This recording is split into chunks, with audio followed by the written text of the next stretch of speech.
자, 오늘 한 1시간 공부하니까 어떻습니까? 좀 재밌기도 하고 좀 지루하기도 하죠. 근데 좀 여러분들이 재미를 많이 가지셔야 돼요. 제가 여러분을 막 웃길 수가 없어요. 그래서 여러분들 좀 재미를 많이 갖고 흥미를 가질수록 수업이 재밌어집니다. 물론 저도 많이 노력할 겁니다.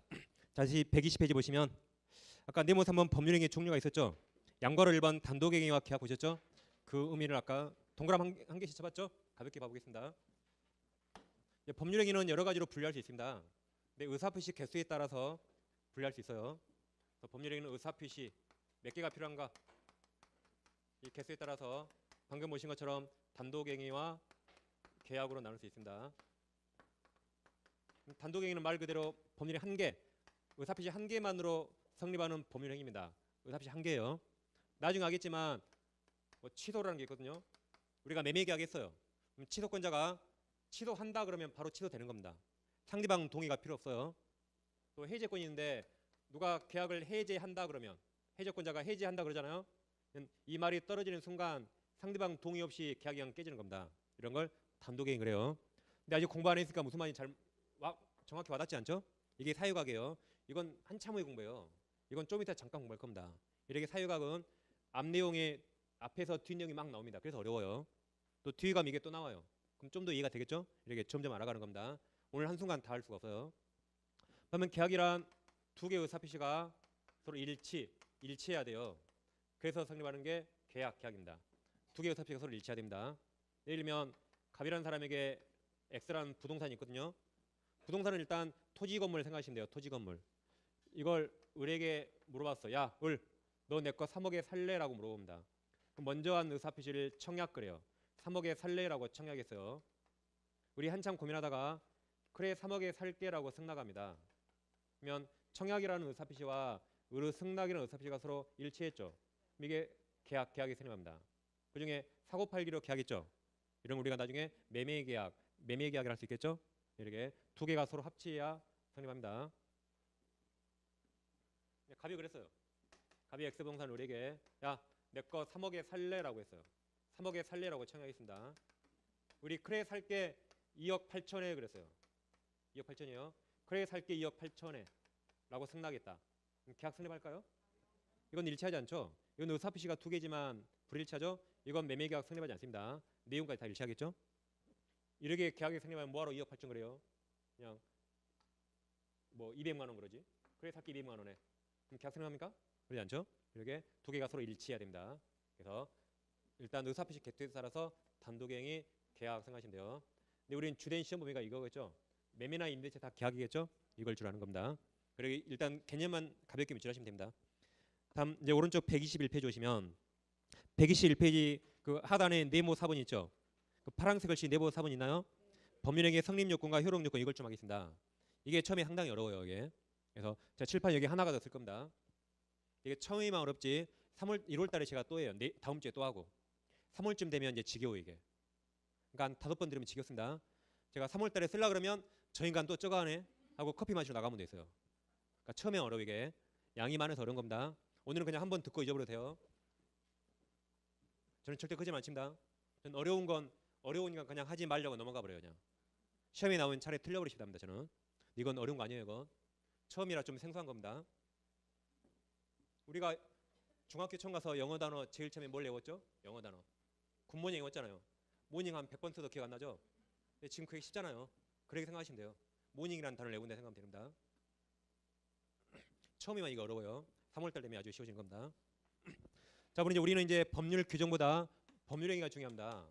우리는 이제 법률행위가 원인이 돼서 우리가 원하는 대로 권리 변동 이걸 공부하는 거죠. 그럼 우리가 원하는 대로 권리가 변동하려면 이 법률행위는 뭔가 요건을 갖춰야 됩니다. 일단 법률행위는 법률행위로서 성립을 해야 돼요. 그래서 성립 요건을 갖춰야 됩니다. 적으실 분은 엄청 많아요. 왼쪽에 아마 세로로 노트로 절대 못 쓸 겁니다. 그러니까 제가 다 적으면 핸드폰 딱 찍으시던가 아니면 적으시려면 넓게 적으셔야 돼요. 제가 끝까지 적을 겁니다. 다시 법률행위가 원인이 돼서 우리가 원하는 대로 권리가 변하려면 법률행위는 두 가지 요건을 갖춰야 됩니다. 먼저 법률행위로서 성립을 해야 돼요. 성립 요건을 갖춰야 됩니다. 그럼 법률행위는 당사자가 원해서 하는 거죠. 일단 매매계약 아까 갑소유 X라는 부동산 토지 건물을 을과 매매한다 생각해보세요. 매매가 가장 대표적인 법률행위죠. 둘이 오래 사잖아요. 이게 성립되려면 일단 매도인 매수인이 있어야 돼요. 그래서 첫째 당사자가 있어야 됩니다.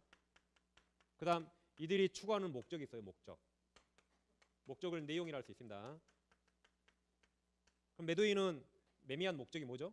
매도인은 왜 내 걸 매매해요? 돈 벌려고. 매수인은 왜 매매하죠? 이걸 살려고. 그게 목적입니다. 그리고 그 목적을 상대방에게 알려야겠죠. 그래서 의사표시가 있어야 한다. 의사표시. 내 목적을 상대방에게 알려야 돼요. 그래서 일단 세 가지가 있으면 법률행위가 성립합니다. 이처럼 매매계약이 성립해요. 그럼 성립한 걸 전제로 해서 이제 효력 요건을 갖춰야 돼요. 효력 요건을 같은 말로 유효 요건이랍니다. 이것까지 갖추면 원하는 대로 권리가 변하는 겁니다. 일단 성립 요건 세 가지는 앞글자 따서 당모가지 그래서 당모구라고 해요. 당모가지 있으면 성립하는 겁니다. 이걸 갖춘 걸 전제로 효력 요건을 따져요. 셋 중에 하나가 없으면 법률행위가 성립하지 않습니다. 셋 중에 하나 없으면 법률행위가 성립하지 않아요. 그럼 법률행위가 아직 불성립했다. 또는 법률행위가 부존재한다.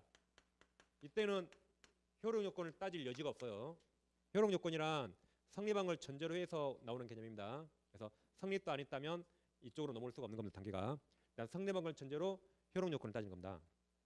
그러면 효력 요건에서 당사자는 먼저 능력이 있어야 돼요. 이 능력은 세 가지가 필요합니다. 첫째 권리 능력이 있어야 되고, 두 번째 의사 능력이 있어야 돼요. 세 번째 행위 능력이 있어야 됩니다.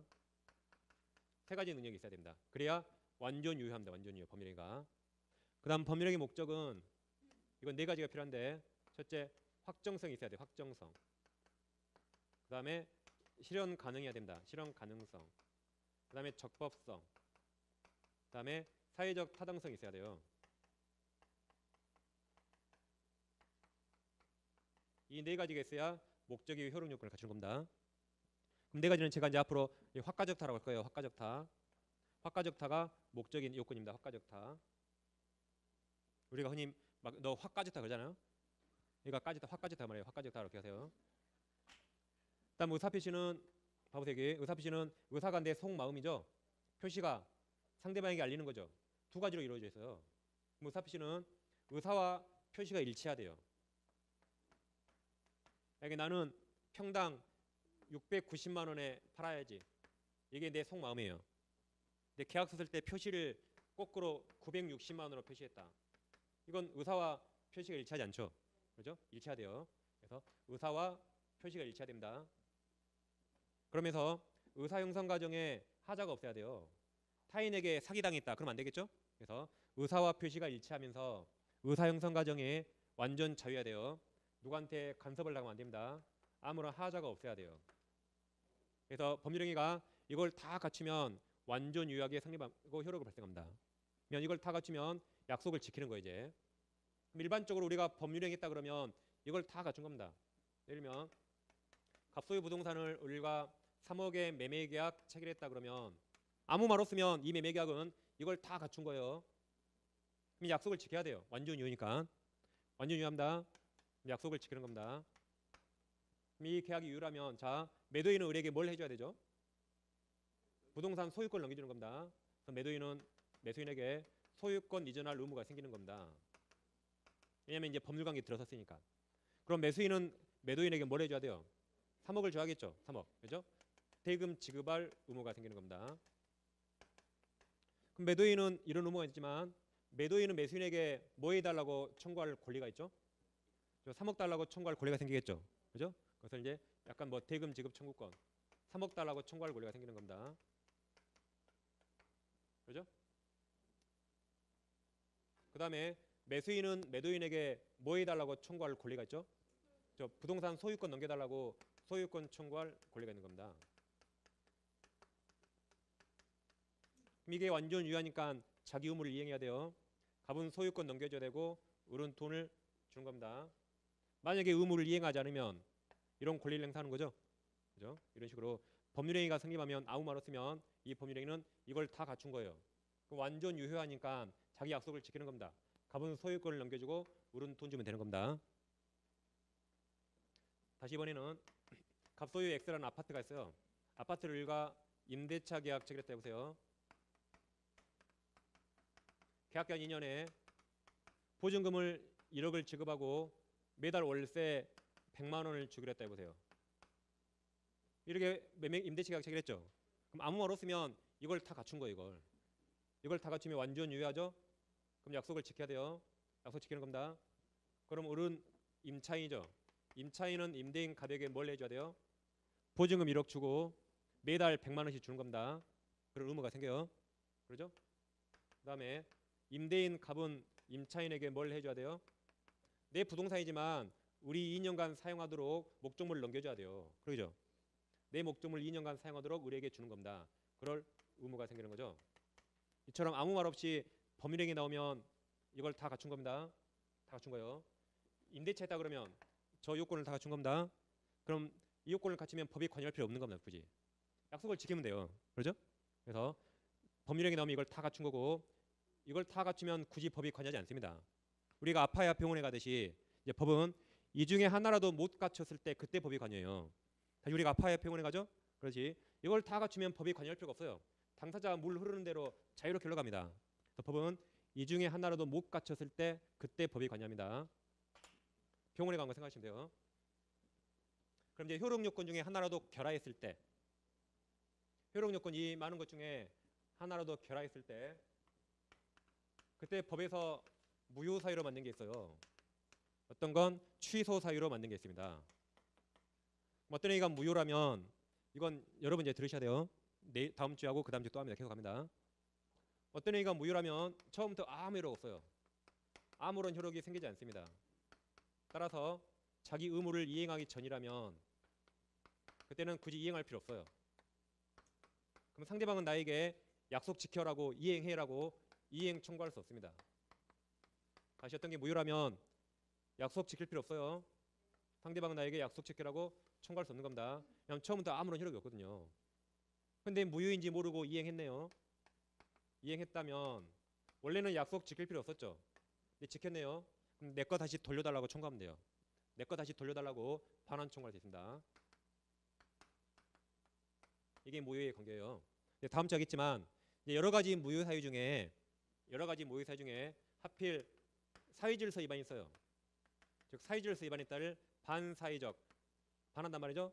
반사회적 법률행위했다면 이때는 이행했더라도 돌려달라고 청구 못합니다. 이런 특징이 있어요. 이건 다음 주까지 하셔야 돼요. 이행했더라도 돌려달라고 반환 청구 못합니다. 이런 특징이 있고 이걸 불법 원형급여라고 부릅니다. 불법 원형급여. 이건 우리 시험범위 아니지만 시험에 나와요. 그 다음에 이제 어떤 행위를 취소할 수 있다. 그러니까 우리가 사회에서는 무효 취소를 같이 사용하지만 법적으로 완전히 이건 다른 겁니다. 어떤 행위를 취소할 수 있다면 일단 그 행위는 유효입니다. 그럼 유효면 약속을 지켜야 돼요. 근데 취소권자에게 취소권이 생겨요. 그럼 취소권자는 취소권을 행사하든 말든 자기 선택입니다. 자기 마음이에요. 그래서 취소권자가 취소권을 행사하게 되면 즉 취소하게 되면 행위시로 소급해서 계약이 무효로 바뀝니다. 근데 어떤 사유로 취소권이 없어졌대요. 취소권이 없어지면 그럼 이것만 남았죠? 그럼 완전 유효로 확정이 되는 겁니다. 완전 유효로 확정이 돼요. 이게 취소 효과입니다. 더 주시면 어떤 행위를 취소할 수 있으면 일단 유효해요. 약속을 지키는 겁니다. 근데 취소권자인데 취소권을 행사하면 행위시로 소급해서 무효로 바뀝니다. 그럼 여기 소급이라는 말이 나왔죠? 이 말이 소급이. 이날 매매계약 했거든요. 만약에. 근데 그 매매계약을 일주일 후에 취소했다. 이 매매계약을 일주일 후에 취소했죠. 그러면 취소한 때부터 무효가 된다. 이것을 앞으로 무효가 되는 거죠. 이걸 장래효랍니다. 장래효. 장래를 향해 취소 효력이 발생해요. 근데 그렇지 않고 이때 취소했지만 이 매매를 취소했기 때문에 이때로 거슬러 올라가서 이때부터 이걸 무효로 만들 수가 있어요. 그걸 행위시로 거슬러 올라간다 해서 소급한다 그래요. 소급한다. 그걸 소급해서 효력이 발생한다고 표현합니다. 그럼 나라마다 다른데 우리 민법은 일주일 전 법률행위를 취소했죠. 그러면 이걸 택하지 않고 소급회를 택합니다. 마치 행위시로 올라가서 이때부터 이걸 무효로 봐버립니다. 그런 것을 소급표 그래요. 소급표. 행위시로 거슬러 올라가는 겁니다. 그러니까 이 단어를 좀 여러 번 들으셔야 딱 와닿을 거예요. 아무튼 소급 그러면 앞으로 간다라고 일단 생각하세요. 앞으로 간다 일단 생각하면 되는 겁니다. 그러니까 무효와 취소의 차이점은 무효는 처음부터 아무 효력 없어요. 근데 어떤 행위가 취소할 수 있다면 일단 효력이 있지만 취소를 하게 되면 행위시로 걸러서 올라가서 무효가 되는 겁니다. 그러니까 취소할 수 있으면 일단 유효해요. 취소하면 결국 무효가 되는 겁니다. 결과는 똑같아져요. 취소하기 전까지 유효지만 취소하면 결국 무효가 되는 겁니다. 그럼 무효가 되니까 자기 약속 지키기 전에는 약속 지킬 필요 없어요. 이미 약속 지켰다면 다시 돌려달라고 반환 청구할 수 있는 겁니다. 이거 이제 한 2, 3주 더 공부하셔야 돼요. 이거. 자, 그럼 이제 우리는 이 효력 요건 중에 하나라도 결하했을 때 어떤 게 무효 사유고 어떤 게 취소 사유인가 그걸 공부하는 겁니다. 다시 뭘 공부해요? 효력 요건 중에 하나라도 결하했을 때 어떤 건 이 중에 무효 사유고 어떤 건 취소 사유인가를 공부하는 겁니다. 이건 오늘만 어렵다 그랬어요. 한 3, 4번 보면 아주 쉬워집니다. 그래서 시험에도 안 나와 이건. 너무 쉬워서. 내면 다 맞춰버리니까. 오늘만 어려운 거 이것은.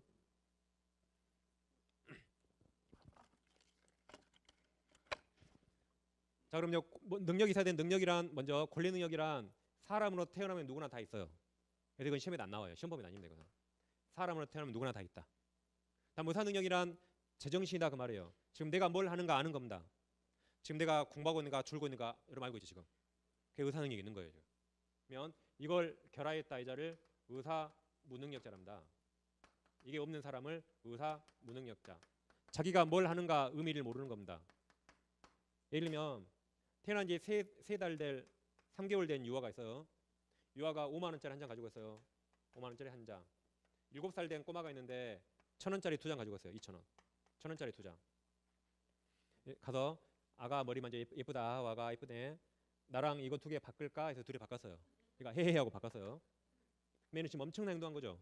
아니 2개라고 1,000원짜리 2장고 5만 원짜리 바꿨네요. 그럼 얘는 지금 자기가 한 행동 의미를 알아요 몰라요? 모르죠. 그러면 얘는 지금 현재 의상이 없는 겁니다. 그러니까 내가 한 행위 의미를 아는가 모르는가. 이거 알면 바꿨을까요? 일반적으로 안 바꿨겠죠. 그게 의사능력이요. 내가 뭘 하는지 아는가. 그럼 우리 의사능력이 다 있겠죠? 우리가 가끔 의사능력이 우리도 없을 때가 있어요. 언제 그럴까요? 그렇죠. 어젯밤에 술을 많이 마시고 집에 왔거든요. 호주머니에 카드 점표가 있네. 근데 나는 거기 간 기억이 안 나요. 그날 나는 그 어젯밤에 그때 가끔 필름이 끊겨 다르죠. 그 당시 나는 이게 이 상태가 된 겁니다. 이게. 그래서 의사무능력자란 전목이화라든가 만취자 그게 이 상태 있는 겁니다. 의미를 아시겠죠? 그러면 이자가 한 법률 행위는 둘 중에 무효가 됩니다. 이자가 이 상태에서 한 법률 행위는 뭐다? 무효가 되는 겁니다. 무효니까 아무 효력 없죠. 약속 지키기 전에 내 약속 지킬 필요 없어요. 이미 약속 지켰다면 다시 내 것 돌려달라고 반환 청구할 수 있는 겁니다. 예를 들면 가백에 만약에 아파트가 5억짜리가 있어요. 우리 친구인데 야 친구야 술 한잔 하자 불렀어요. 그래서 처음부터 술을 막 많이 먹였어요. 갑이 만취가 됐습니다. 그래서 갑이 의사무능력 상태가 돼서 완전히 만취됐어요. 지금 헬렐레 하고 있어요. 근데 우리 미리 준비한 계약서를 꺼내요. 3억짜리 계약서. 그래서 친구야 여기다 사인해. 그러니까 갑이 뭔지도 모르고 사인하고 도장 찍었어요. 사인했다 해보세요. 그럼 매매계약 성립한 겁니다. 당사자 존재하죠. 그렇죠? 둘이 의사피까지 정확히 합친 겁니다. 매매계약은 성립했어요. 근데 이건 의사무능력 상태에서 매매했죠. 이게 무효가 되는 겁니다.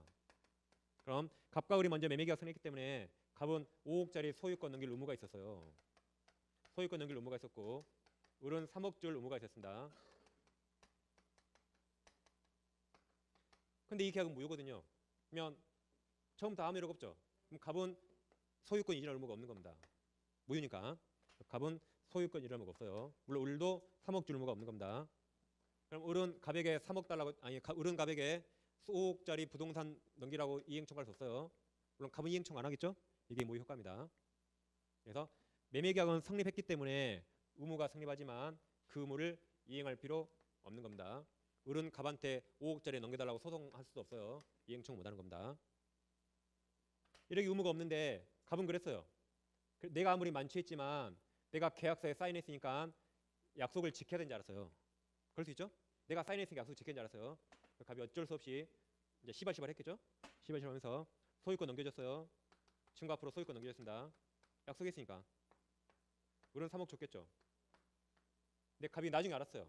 아 이건 무효니까 이미 이행했더라도 돌려받을 수 있네. 이걸 안게 된 겁니다. 그럼 가문을 찾아가 빠만대 때리면서 소유권 다시 돌려달라고 반환 청구를 해서요. 그럼 소유권 다시 가져가는 겁니다. 그럼 우리는 뭐 하겠어요? 그럼 너도 돈 내놔 해서 우리는 3억을 반환 청구해서 받아갈 수 있는 겁니다. 그러니까 이행 전에는 애초에 이행할 필요 없어요. 근데 이행했다면 다시 돌려달라고 해서 받아갈 수 있는 겁니다. 이게 일반적인 무효 관계입니다. 그래서 오늘은 일단 이게 무슨 말인가 좀 이해하시면 되겠어요.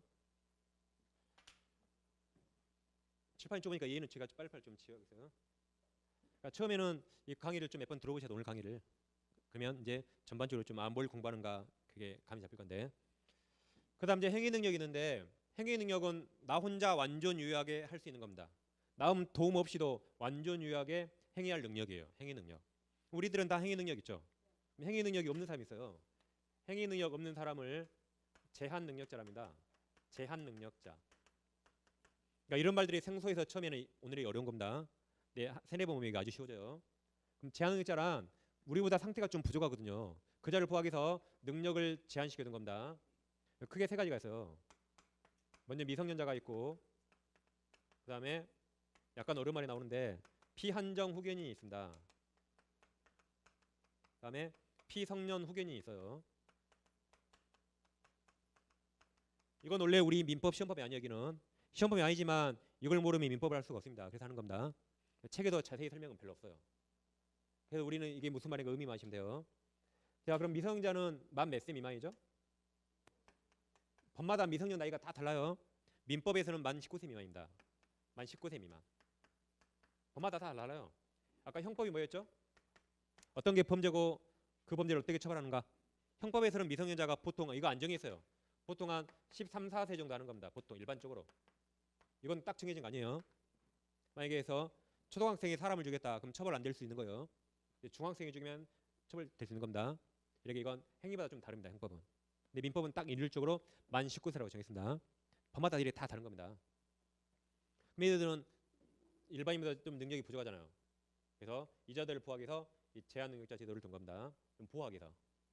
그 다음에 이 두 가지 오랜만에 나오는데 피한정 후견인과 피성년 후견인이 나오는데 이 피한정 후견인이란 우리 동네마다 약간 맛이 간 사람이 있죠. 오늘처럼 날씨가 좋다가 갑자기 비가 올라 그러면 밖으로 막 나오는 애들 있잖아요. 혼자 막 하늘 보고 교통연애해 막 혼자. 그런 애들 있죠. 약간 맛이 간 사람을 가정법원에 들어가면 가정법원에서 한정 후견 개시한다는 심판을 해요. 다시 뭐란다? 한정 후견 개시한다는 심판을 합니다. 그럼 그 심판 받은 자를 피가 수동이죠? 심판 받았다 해서 피한정 후견인 그래요. 피한정 후견인. 그 다음에 피성년 후견이란 완전히 맛이 갔어요. 완전히 정신을 놓은 사람이 있죠. 그 자를 법원에 들어가면 법원에서 성년 후견 개시한다는 심판을 합니다. 그럼 그 심판 받은 자를 피를 써서 피성년 후견인 그래요.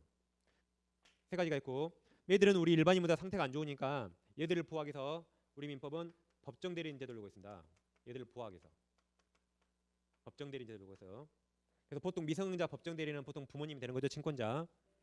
이자들은 성인일 수 있어요. 물론 A일 수 있지만. 그래서 이 피한정 후견인을 돌보기 위해서 보세요. 용을 봐보세요. 이게 후견인이 뒤에서 돌본다 이 말이에요. 돌본다. 그러면 이 피한정 후견인의 법정 대리는 여기 한정 후견인이에요. 한정 후견인이 뒤에서 돌보는 사람. 피를 붙이면 그 모지를 넣으면 돼요.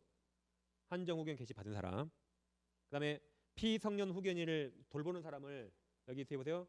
성년 후견인 이게 법정 대리인이요. 성년 후견이 법정 대리인. 그럼 피를 붙이면 그 모지를 넣으면 돼요.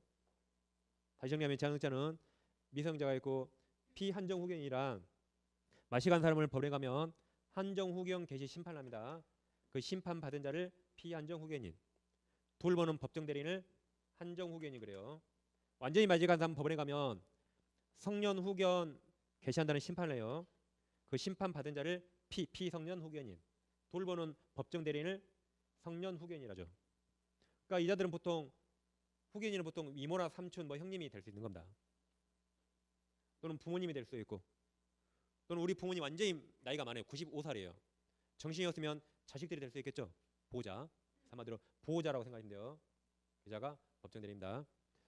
요즘 이제 100세 시대에 들어서면서 노인들은 무슨 병이 많이 생기죠? 치매가 많이 생깁니다. 그래서 요즘 이 치료가 아주 많이 활용돼요.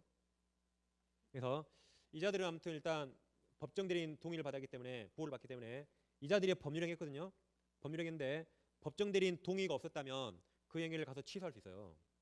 다시 이자들은 법정 대리인 동의를 받아야 돼요. 근데 이자들이 법정 대리인 동의 없이 행위하면 그 행위를 둘 중에 뭐 할 수 있다? 취소할 수 있어요. 취소. 그러니까 나에게 유리하면 취소 안 합니다. 불리하면 취소해서 무효로 만들 수 있는 겁니다. 아까 치매환자 때문에 이럴 수 있어요. 어떤 분이 그래, 나 시어머니 때문에 미치겠다고. 우리 엄마라면 죽이겠는데 시어머니나 죽이도 못하고. 왜요? 그랬더니 어디만 가면 뭘 사와요. 찜질방 무료로 쫓아가서 50만 원짜리 약을 사오고 1박 2일 놀러 가서 200만 원짜리 안마기를 사오고 미쳐버리겠대요. 집안 다 거둬내려요. 그럼 어떻게 하면 돼요? 그 시어머니를 이렇게 딱 만들어 놓으면 돼요. 둘 중에 하나로. 만들어놨죠? 그럼 법정 대리인 보통 자식들일 거예요. 그럼 법정 대리인 동의 없이 의약품을 사오죠. 가서 취소해서 다 취소하면 무효가 되죠? 그럼 다시 다서 그 돈 다 받아올 수 있는 겁니다. 받아올 수 있어요. 그래서 이렇게 이제 100세 시대에 들어서면서 이 제도가 아주 많이 활용됩니다. 그 부모님이 이걸 만들어 놓잖아요. 그럼 놀러 가자고 누가 데려오도 안 해요. 이미 그들은 다 알아봅니다. 이런 상태인가. 그래서 적극 활용할 수 있어요. 또는 그 반대도 있겠죠? 부모님이 재산이 좀 많아요. 아버지 돌아가시고 어머니 혼자 계세요. 재산을 많이 남기고 아버지가 죽으셨거든요. 어머니도 이제 거의 막 치매 현상이 좀씩 생겨요. 그럼 꼭 이 재산을 넘보는 사람이 있죠? 꼭 큰아들이 꼭 넘보겠어요. 가기만을. 그래서 큰아들이 어머니 약 꼬셔서 뭐 유언장이나 뭘 따기를 작성해둬요. 그리고 죽었잖아요. 그럼 아무도 몰래 작성해둔 겁니다. 그래서 큰아들이 싹 먹어버릴 수 있어요, 이걸. 근데 이럴 때를 대비해서 이거 해두면 재산을 지킬 수 있는 겁니다. 그래서 아무튼 많이 활용되는 제도입니다, 요즘 100세 시대 대비해서. 근데 시험 범위는 아니라 뭐 자세히 설명은 없습니다. 그래서 꼭 알아두셔야 돼요. 돌보는 사람이 이 후견인들. 그 피가 붙이면 그 모지는 놈이 되는 겁니다. 그래서 지금까지 능력이 가는 걸 두 개 봤어요. 그래서 우리가 무효사유 하나와 취소사유 하나 봤습니다. 첫째 무효사유는 의사무능력자 한행이 무효. 취소사유는 제한 능력자가 법정 대리인 동의 없이 행위하면 취소할 수 있다. 그럼 취소를 제가 예를 들어볼게요. 이제 좁으니까 얘기해 볼게요. 갑이 미성년자예요. 근데 할아버지가 돌아가실 때 내 큰손자에게 3억짜리 상가를 하나 주고 갔어요. 참 복도 많죠? 할아버지가 3억짜리 줬대요, 미성년자에게. 근데 미성년자가 좀 애가 까졌어요. 폭주적이 오토바이 타고 다니고. 그래서 이제 멋진 스포츠카를 하나 사야겠다 싶어서 이걸 팔아야겠어요. 부모님 몰래 옆집 아저씨 을에게 3억에 팔았어요. 부모님 몰래. 그럼 법정 대리인 동의 없이 매매기 하겠죠. 그래도 매매기는 성립했습니다. 그럼 갑은 X부동산 소유권 넘길 의무가 생겨요. 을은 갑에게 3억 대금 지급할 의무가 생긴 겁니다. 생기는 거죠? 그럼 이건 법정 대리인 동의 없이 행했기 때문에 일단 유효예요. 취소 사유가 있지만 일단 유효입니다. 그러면 부모님한테 들켰네 이걸. 부모님 봤을 때 이게 사실은 2억짜리밖에 안 돼요. 근데 아들이 참 이렇게 잘했더라고요. 그럼 취소하지 않을 수 있죠. 그러죠? 유리하게 있잖아요. 취소할까요 부모님이? 돈만 딱 챙기면 되거냐? 그럼 되겠죠? 근데 이게 만약에 시가 한 4억짜리가 됐다. 그걸 이렇게 해먹었네요. 그럼 부모님이 가서 이걸 취소할 수 있는 취소. 이걸 취소하면 행인시로 거슬러서 이게 무효가 돼요. 소급해서 무효가 됩니다. 그럼 취소하면 무효가 됐죠. 아직 약속 안 지켰다면 이행할 필요 없어요. 그래서 4억짜리 소유권 넘길 필요가 없는 것이고 우리도 돈 줄 필요가 없는 겁니다. 근데 이미 이행 다 했대요. 이미 3억을 다 지급하고 가분들에게 소유권을 다 넘겼대요. 소유권 등기를 다 해줬다. 그러면 취소했는데 이행했잖아요. 그럼 다시 돌려달라고 부당이득 반환 청구할 수 있습니다. 그래서 갑측은 가서 소유권 다시 뺏어올 수 있어요. 등기. 그리고 을측은 뭐 한다? 을측은 이 돈을 달라고 부당이득 반환 청구할 수 있는 겁니다. 근데 나중에 기본서 하겠지만 지금 여기는 없어요. 이렇게 주고받은 거 돌려달라고 청구할 수 있죠. 근데 이 제한 능력자는 내가 받은 3억을 돌려주는 거죠. 돌려줄 때 현존이익만 반환해요. 제한 능력자를 보호하기 위해서 이자가 3억 돌릴 때 뭐만 반환한다? 현존이익만. 만약에 이 고등학교 까져가지고 3억 중에 1억을 술 먹으시고 2억밖에 안 남았다. 그러면 2억만 주면 되는 겁니다. 그러니까 순진한 애들 꼬셔서 이런 거 하지 마라 이거예요. 너 괜히 꼬셔서 이런 거 했다가 얘가 다 써버리면 얘는 돈 못 받을 수 있는 겁니다. 대신 갑은 소유권 그대로 받아가요. 이렇게 이자들을 보호하는 제도입니다. 그러니까 이자들 보면 마음이 따뜻해져야 돼요. 보호해야지. 어이구 내 새끼들. 보호해야 돼요. 보호하기 위해서 저런 특칙을 나이 공부하는 겁니다. 오늘은 일단 세 가지 종류가 있고 이자들을 보호하기 위해서 법정 대리인이 있다. 미자들은 법정 대리인 동의를 얻어야 되는데 동의 없이 행위하면 뭐 할 수 있다? 취소할 수 있다. 이 정도만 딱 기억하시면 됩니다. 여기까지. 그래서 능력에서 무효 사유와 취소 나왔어요. 이제 책을 어디 보시면 자 이제 121페이지 봐보세요. 121페이지. 아까 하단에 네모 4번이 있었죠. 파란색 글씨. 그럼 양괄호 1번을 보세요. 양괄호 1번. 법률행위가 그 본래의 법률 효과를 완전하게 발생하기 위해서는 다음 성립 요건 네모칩니다. 네모. 성립 요건이 갖춰진 다음에 다음 효력 요건 네모칩니다. 효력 요건이 구비돼야 한다. 그러니까 성립도 안 했으면 넘어올 수 없다 그랬죠. 성립학을 전제로 효력 요건을 따진 겁니다. 그 다음 장 법률행위가 성립 요건을 결여하면 법률행위 부존재로 취급되고 그 다음 효력 요건을 결여하면 무효가 되거나 취소할 수 있는 법률행위가 된다. 즉 법률행위 성립 불성립 문제는 법률행위 유효 무효 취소 문제에 선행한다 그랬죠. 즉 성립도 안 했으면 이쪽으로 올 수 없다 이 말입니다. 성립해야만 이쪽으로 올 수 있단 말이에요. 그래야 무효 취소가 나오는 겁니다. 그 다음 양가로 2번 법률행위가 성립하지 않은 경우에는 무효 취소에 관한 민법 규정은 적용될 여지가 없다 그랬죠. 즉 성립해야만 이쪽으로 넘어온다 이 말입니다. 그래서 성립 요건과 효력 요건 단계를 잘 그러셔야 돼요. 자 넘기시면 이제 다음 페이지 양가로 3번에 박스 있나요? 박스가 먼저 일반적 성립 요건이 있죠. 그럼 세로 줄에 제목에 동그라미 3개 쳐보세요. 예, 당사자, 목적, 의사표시 세로 줄에 당사자, 목적, 의사표시가 있죠. 다음 오른쪽 칸이 일반적 효력 요건 있나요? 그럼 첫째 줄에 당사자에게 동그라미 3개 쳐보세요. 무슨 능력?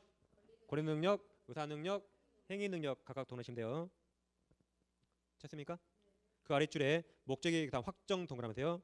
가능 동그라미, 적법 동그라미, 사회적 타당 동그라미 있어야 됩니다. 아래 칸에 의사 표시 있어서 의사어 표시가 일치 동그라미 일치하고 다음 동그라미 크게 쳐보세요. 하자가 없어야 동그라미 하자가 없어야. 그래서 이걸 일단 확인한 겁니다. 일단 여기까지 확인하셨죠? 그다음 이제 박스 그다음 아래 박스 밑에 중간쯤에 네모 5번 당사자 능력 있나요? 여기 보는 겁니다. 당사자 능력 네모 5번 있죠? 그럼 양괄호 1번 권리 능력은 세 줄 다 체크하세요. 세 줄 다 왼쪽에 체크 이렇게. 그리고 집에 가서 읽어보는 겁니다. 밑줄 그거 읽어보는 거예요. 자 읽으면 이제 시간이 오래 걸리니까. 그다음에 양괄호 1번 의사 능력 있나요? 거기 보시면 의사 능력이란 정상적 의사 결정을 할 수 있는 정신을 말하며 이러한 정치 능력이 없는 자를 의사한 무능력자라고 한다. 의사한 무능력자가 한 법률행위는 무효 동그라미 무효. 이게 무효예요. 무효이다. 예컨대 나오죠. 만취자와 같은 의사한 무능력자가 매매계약을 한 경우에 매매계약은 성립을 하지만 효력은 발생하지 않으므로 그게 무효이다 말이에요. 무효니까 효력이 발생하지 않으므로 당사자 간의 권리 의무가 발생하지 않는다. 즉 약속 지킬 필요 없다 그랬죠. 다음 오른쪽 페이지 양가로 3번 행위 능력 있나요? 동그라미 1번 행위 능력이란 단독으로 완전 유효한 법률행위 할 수 있는 능력을 말하며 이러한 능력이 없는 자를 제한 능력자로 한다. 민법은 세 가지 나오죠. 미성년자, 피한정 후견인, 피성년 후견인을 제한 능력자로 규정하여 이들을 보호하는 제도를 두고 있습니다. 동그라미 2번 보세요. 미성년자는 19세 미만인 자를 말하며 이를 보호하기 위해서 친권자가 가로 열고 부모님이죠. 이자가 법정 대리합니다. 동그라미 3번 피한정 후견인은 질병, 장애, 노령, 급악 사유로 인한 정신적 제약으로 사무 처리할 다음 아랫줄에 동그라미 쳐보세요. 능력이 부족 동그라미. 약간 맛이 같다 이 말이에요. 약간 맛이 같다.